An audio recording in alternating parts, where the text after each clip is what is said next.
My name is Caitlin, and I did my research project on Billie Holiday. Billie Holiday I chose because, one, she was a female out of the list that we were given, but also her name sounded familiar. I thought at first that I just heard her name while we were in class that had been talked about or anything like that, but turns out I had done a small research project on her when I was in high school in my American history class.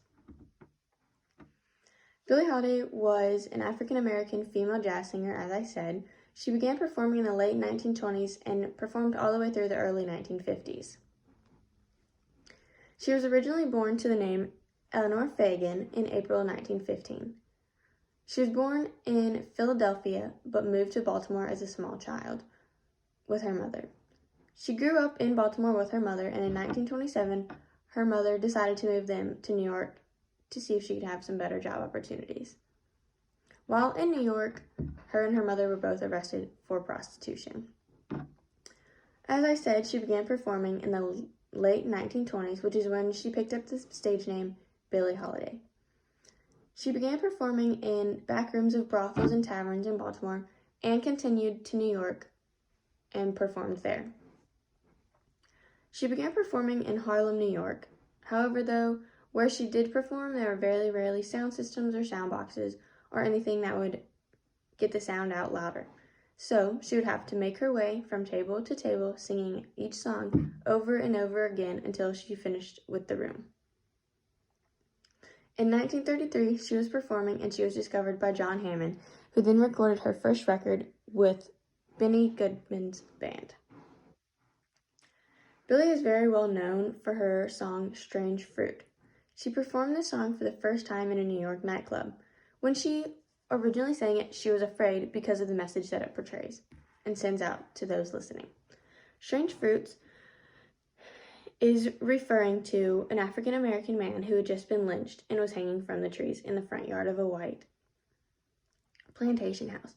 The lyrics read, "Black body swinging in the southern breeze." When you hear this, you can imagine just a black body swinging from a tree. And that's exactly what it's meant to. It's referring to a black man who was just lynched and is swinging in the tree because the rope is still around his neck. When she began singing it, she was afraid to perform it because, in fact, it did shed light on what was happening at the time. The first time she performed it, when she finished, not a single person clapped, literally no one in the room. But after a couple seconds or a few minutes, someone in the back stood up and began clapping for her. The entire room followed in his lead, and then it became a nightly song she performed. The second song I chose to research was recorded in 1944, and it's called I'll Be Seeing You, which also has a message, but it's not as big as Strange Fruit and doesn't shed light on anything that's happening to everyone. It's simply about someone she knew as her past who is now just a memory. You could hear it and you can see maybe someone's passed away or she's just lost a friend who moved away or something like that. But it talks about where she's seen them and where now she will only be seeing them again as a memory. It says, she sings, "I'll be seeing you in all the old familiar places."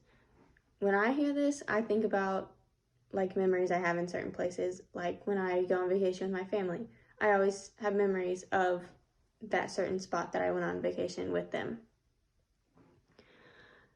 You can hear that she also talks about it being how it's someone she used to know, not just places that she knew, now places that she will only know as those places.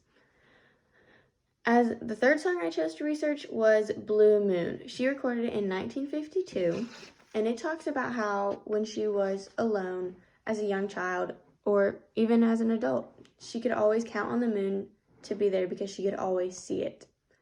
At the end of the song, she does begin to talk about how she no longer needs the moon or how she's no longer known, but she can always see and count on the moon if she ever was to be alone again. And the final song that I chose to research was recorded in 1941, and it was called All of Me. I related to this song, and as I believe many other girls could who have ever had their heart broken or been through a rough time, because she sings about someone she loved leaving her. She sings in the songs, the lyrics, "You took the part that was once my heart, so why not take all of me?" To me, this was her asking the person that left how they could take her heart and not take the rest of her, how they could just leave her like they did. And it's talking about how she has a broken heart and how the person just left not caring about what was done to her or anything like that. However, Holiday never went to school for music, and anywhere I researched, I couldn't even find if she did go to school. It was always her and her mother living together and moving around, like, until she got to New York. But she still is one of the most well-known and respected female jazz performers of her time, and she still is to this day. She did live a very short life, however. She only lived to the age of 44, but she does have hits that were hits back then and that are hits today, even though she lived such a short life. She did battle with drugs and substance abuse, alcohol abuse, her entire life, and when it came down to it, she did die in 1959 in a hospital, actually in handcuffs, because she had been arrested for possession. So she died at the age of 44 in a hospital bed in handcuffs. But after her death, she was then awarded many Grammys, and there are many journals and articles and books sung about her to this day.